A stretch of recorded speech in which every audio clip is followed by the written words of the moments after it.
Korosho kwa maeneo haya ya kusini, Lindi na Mtwara, unazungumzia kama dhahabu. Yaani ni lazima ulime korosho. Bei ya korosho 1500, mkulima unakuja kupata labda 600. Tuliumia sana. Ikifikia hatua ya kuuza korosho yako kwa ujumla, unaishi kama mtoto, hujui utapata shilingi ngapi. Tulikuwa tujapata bado mfumo wa kuuza ambao uko transparent, uko competitive, ambao ungeweza kuleta bei halisia kwa wakulima. Na tulikuwa tunatumia mfumo wa kuvuna kulaza boksi ambao ushindani haukuwa ushindani ambao ni ushindani wa kweli. Mwaka huu kwenye zao letu la korosho tuliingia kwenye mfumo wa uuzaji wa mazao kwa njia ya mtandao ambayo inasimamiwa na wenzetu wa Soko la Bidhaa Tanzania TMX. TMX ni jukwaa la kibiashara ambayo inawakutanisha wauzaji na wanunuzi kwa njia ya mtandao. Soko la Bidhaa Tanzania ni soko ambalo limeanzishwa na serikali chini ya Wizara ya Fedha. Mwaka 2015 serikali ilitunga sheria bungeni kwa ajili ya kuanzishwa kwa soko la bidhaa. Kwa hiyo mwaka 2018 tukaanza kazi. Mpaka kufikia mwaka 2024, TMX imeweza kufanya mauzo ya bidhaa takribani 10, zikiwemo bidhaa za kilimo 9 na lakini pia na bidhaa za madini. Katika kilimo tulikuwa na ufuta, choroko, chai, kahawa, soya, kakao, zao la korosho, lakini pia na mbaazi pamoja na zao la dengu. Kwenye madini tulianza mwezi Disemba 2024 ambapo tumauza madini mbalimbali ya vito ikiwemo Tanzanite, ruby, spino na mengineyo aina ya madini ya vito, jumla 14.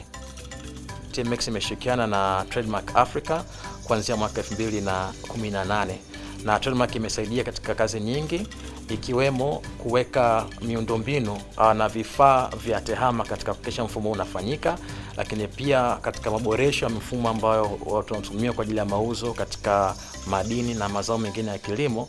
Trademark imesaidia kwa kiwango kikubwa. Pamoja na hayo, Trademark amekuwa mstari wa mbele kutusaidia kuwafikia wadau kwa wakati, kutoa elimu, lakini pia kusambaza taarifa za soko kupitia mabango ya kidijitali kwa maana display units. Katika kusimamia minada, Trademark wamesaidia kufadhili hizo kazi ambapo pia tuweza kuwafikia wadau, na kwa kutumia screen ambazo zilikuwa katika maeneo ya minada wameweza kupata elimu na kuona wenyewe minada inavyoenenda na kuelewa mwenendo wa soko. Kupitia mfumo huu umetufanya watendaji tuwe waaminifu zaidi, lakini pia tunafanya kazi tukiwa wawazi. Sasa hapa inaonyesha namba ya lot, ambapo leo tuna jumla ya loti 19 kwa daraja la kwanza, lakini tuna jumla ya lot 7 kwa korosho ya daraja la pili. Minada mingi ilikuwa haifiki bei kama ambayo mwaka huu imefika baada ya TMX kuja kuendesha mnada. Wanunuzi wakifuata mfumo wa TMX inakuwa rahisi wenyewe kujua godown fulani au gara fulani lina mzigo kiasi fulani ambao na ubora kiasi fulani.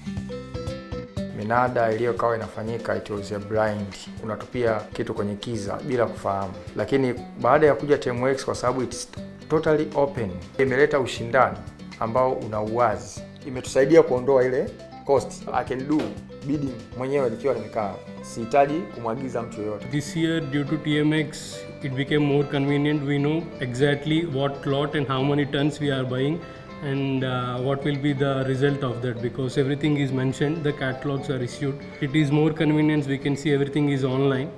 Nyinyi ni wawakilishi, leo hii mnada unafanyika kwenu na nyinyi ndio wenye maamuzi ya kwamba tuuze aidha tusiuze, kwa sababu nyinyi ndio ambao mtashuhudia hapa mnada utakapokuwa unakwenda na baadaye mtatoa maamuzi. Unapigwa mnada mbele ya wakulima, inakuwa wazi sana. Kila bei inayotajwa pale utafikiri goli limeingia, tena la Yanga na Simba. Kule kote kuonyesha watu furaha. Kwa msimu huu kusema kweli tulikuwa tunasema hivi, angalau ingeangukia shilingi 2000 mkononi tungefurahi kweli. Lakini kwa maajabu bei ikawa shilingi 4000 nafikiri na 20 kule mwanzoni. Kwa hakika tukafurahi. Wakulima wa zao la korosho wamefurahishwa. Tangu tuanze korosho Tanzania hatujauza korosho kutoka kwa mkulima shilingi 4000. Hari na hamu ya kuzalisha korosho zaidi iko juu kulingana na mauzo ya mwaka huu. Kila mtu ambaye alitelekeza shamba la mkorosho iko huko nyuma sasa hivi analifufua. Mapato ya serikali yameongezeka sana baada ya korosho nyingi kama sio zote kupita katika mfumo. Bei ya chini ya korosho katika msimu huu ni kubwa zaidi kuliko bei ya juu ya korosho ya msimu uliopita. Kwa miaka mitatu kwenye zao la korosho 2021 mpaka 2023, ukusanyaji wa korosho katika mkoa wetu ilikuwa ni tani zipatazo 367,000, ambapo baada ya kuziuza fedha zilizopatikanika kwenye uuzaji ule zilikuwa ni takriban bilioni 737, ambayo ukienda kwa kilo ni kama shilingi 2,000. Mwaka huu mpaka kufikia tarehe 13 Disemba zimeuzwa kupitia mfumo wa TMX tani zipatazo 227,000, ambazo thamani yake ni bilioni 800 na kama 39. Kwa kilo moja ni shilingi 3,600, zaidi ya 80 huko imeongezeka.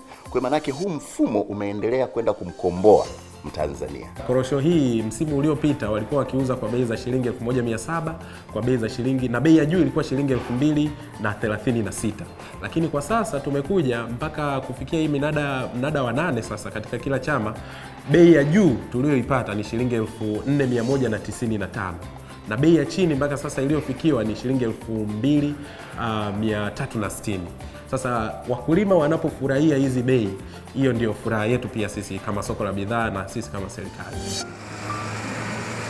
Mpaka sasa hivi tumeshauza tani 380,000, ambapo fedha ambazo zimelipwa kwa ajili ya kulipa wakulima ni shilingi trilioni 1 na bilioni 193. Mfumo wa TMX umetuongezea ushindani mkubwa sana kwenye minada yetu. Kwa tukiangalia msimu huu kwanza, tumekuwa na stability ya hali ya juu sana ya bei.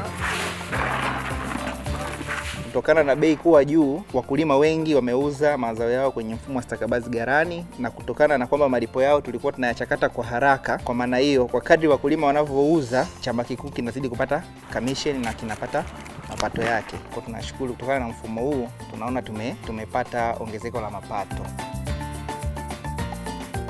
Kutokana na mauzo ya mwaka huu, malipo yalikwenda vizuri, mpaka sasa malipo yanaendelea kuwa vizuri. Korosho zimekuwa na tija, zimekuwa na bei, watu tumepata mafanikio. Nimenunua friji ndani mwangu, nina blender ya kusagia vitu vya matunda, nimenunua mashine ya kupulizia korosho, lakini pia nina akiba nimejiwekea. Mwanangu kuna anayesoma, nimeshamwekea milioni 1 kwenye benki yake. Angalia majengo yote yaliyojengwa kijiji, hakuna jengo bora kama la kwangu. Sasa hizi bado finish. Nimevuna tani 16. Kwa nini sijenge? Na kwa bei hii ya minada. Tulikuwa na majumba ambayo hayana madirisha, milango haijakamilika, sakafu hakuna. Tumeweza kusakafia baada ya kupata fedha za korosho. Nimejenga nyumba, nimeweka bati za msavuzi, juzi ndo nimeingia na lala. Yaani najisikia raha kupita vyote. Yaani wafanyakazi nyinyi si mtupati saizi.